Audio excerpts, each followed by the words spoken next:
একই সাথে আমরা এখন দুটি কমান্ড দেখব।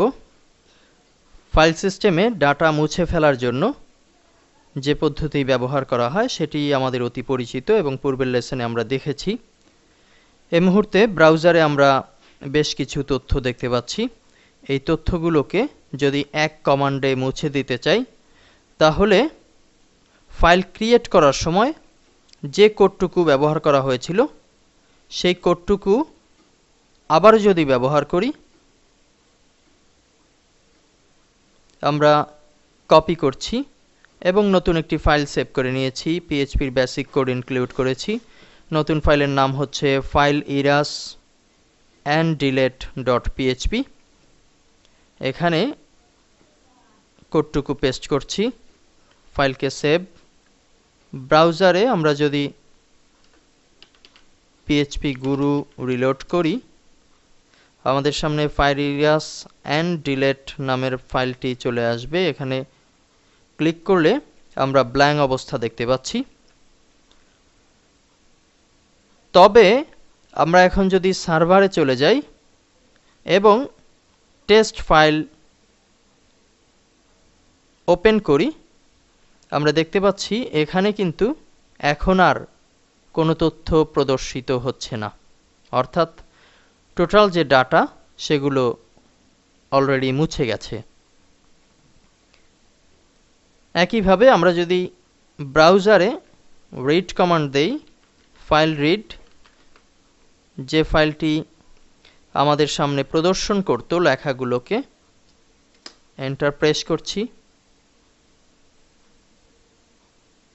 এখন কিন্তু আগের মতো প্রদর্শন করতে পারছে না, অর্থাৎ এর মাঝে কোনো ডাটা খুঁজে পাচ্ছে না বিধায় এটি ভিন্ন ধরনের একটি ওয়ার্নিং প্রদর্শন করছে। যাই হোক, সবশেষে আমরা আরও একটি বিষয় দেখব। আমরা এই কোডগুলোকে আপাতত হাইড করে রাখছি কমান্ড চিহ্ন ব্যবহারের মাধ্যমে।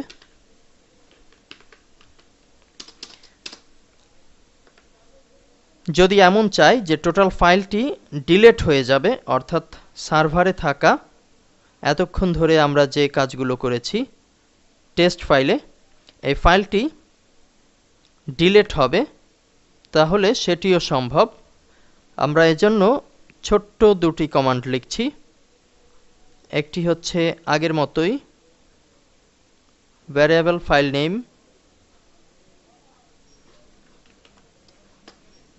এবং পরবর্তীতে আনলিঙ্ক, UNLINK,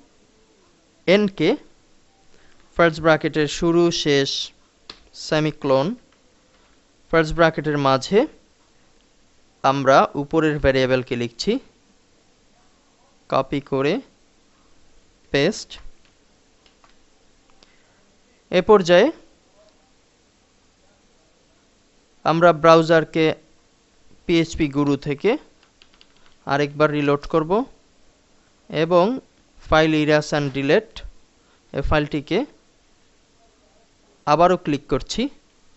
এখানে কিছুই প্রদর্শিত হচ্ছে না, তবে আমরা যদি সার্ভারে চলে যাই, আমরা দেখতে পাচ্ছি আমাদের php_guru সার্ভারে এখন কিন্তু টেস্ট ফাইল নামে কোনো ফাইল খুঁজে পাওয়া যাচ্ছে না, অর্থাৎ যে কাজটি আমরা করতে চেয়েছিলাম ফাইলকে ডিলিট করব সেটি কিন্তু যথারীতি সম্পন্ন হয়েছে। এই লেসনে আমরা কিন্তু একই সাথে দুটি কমান্ড দেখতে পেয়েছি। একটি হচ্ছে ফাইলের ডাটাকে মুছে ফেলা এবং সর্বশেষ দেখতে পেলাম টোটাল ফাইলটিকে ডিলিট করে দেয়া।